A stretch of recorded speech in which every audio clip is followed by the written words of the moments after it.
ইলেকশ্যনৰ বতৰ, সকলো ৰাইজ বিজি, সকলো কেণ্ডিডেট বিজি ভোটাৰক লগ কৰিবৰ কাৰণে। তাৰ মাজতে মই মামাহঁতৰ ঘৰলৈ গ'লোঁ। এইটো সময় ভাত খোৱা সময় আছিলে। মামাই কহঁতে ক'লে যে ভাতকেইটা খাই যা, কিন্তু মোৰ পিছদিনাখন মৰ্ণিং ডিউটি আছিলে। মৰ্ণিং ডিউটি মানে ৰাতিপুৱা 4টাতে উঠিব লাগে। চ' সেইকাৰণে কৈছিলোঁ ভাত নাখাওঁ। মামীহঁতে ক'লে যে নহয় খাই যা ভাতটো খাই যা, কি কয় আমি সোনকালে বনাই দিম। তো ঠিক আছে, তেনেহ'লে মামীহঁতে ভাত বনালে। ভাতৰ লগত বিশেষ একো নাই, কাৰণ দেওবাৰে মই নিৰামিষ খাওঁ। লগত পনীৰ বনালে, দাইল বনালে।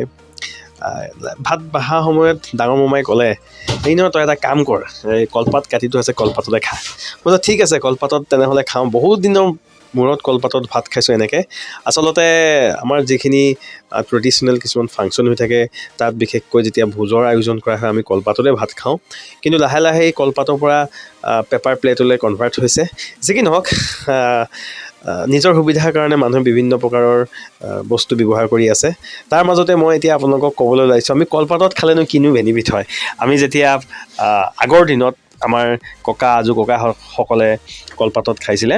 চ' কলপাতত খোৱা যথেষ্ট বেনিফিট আছে। প্ৰথম বেনিফিট হৈছে কলপাতত এণ্টি অক্সিডেণ্ট থাকে।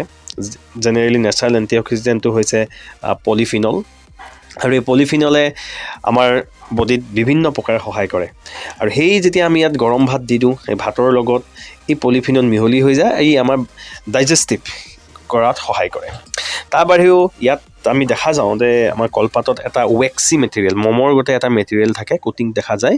সেই মেটেৰিয়েলটো যেতিয়া আমাৰ গৰম ভাতৰ লগত মিলি যোৱাৰ লগে লগে আমাৰ কি হৈ যায়, এই তাৰ এটা নতুন এৰমা, এটা ধুনীয়া সুগন্ধিত নিগৰিত হোৱা আমি দেখা যায়। চ' গতিকে তাৰ বাহিৰেও যথেষ্ট সংখ্যক লাভজনক আছে। ই এণ্টিবেক্টেৰিয়েলো হয়। খোৱা খাদ্যত কিবা যদি বেক্টেৰিয়েল থাকে, ইও মানে সেই বেক্টেৰিয়েলখিনি কি কৰে, মানে মাৰি সহায় কৰি আমাৰ ফুডখিনি হাইজিন কৰি দিয়ে।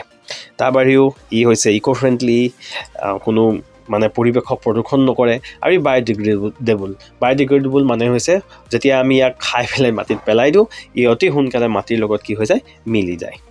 তাৰপিছত আমি তাত থাকোঁতে কলপাতত যেতিয়া আমি খাইছিলোঁ, তাত আমি আৰু এটা মামীয়ে মুখৰ আগতে পানী টেঙা বনাই আছিলে। আৰু এই পানী টেঙাটো আমি কেনেকৈ বনাওঁ আমি সকলোৱে জানো। আমি সৰিয়হ লওঁ, সৰিয়হটো আমি গুড়ি কৰি লওঁ, সৰিয়হ গুড়ি কৰি আমি পানী টেঙা বনাওঁ। আৰু সেই পানী টেঙাটো বিশেষকৈ আমি কলপাতেৰে কি কৰোঁ, মেৰিয়াই ৰাখোঁ। 2-3 দিন বা 4-5 দিন মেৰিওৱাৰ পিছত সেই পানী টেঙা খাব উপযোগী হৈ যায়। আৰু সেই পানী টেঙা যদি আমি গৰম ভাতৰ লগত খাওঁ, কি মজা তৃপ্তি। চ' আজিৰ ভিডিঅ'টোত ইমানেই। চাই থাকিব এনেকুৱা ধৰণৰ ভিডিঅ'বিলাক। ধন্যবাদ।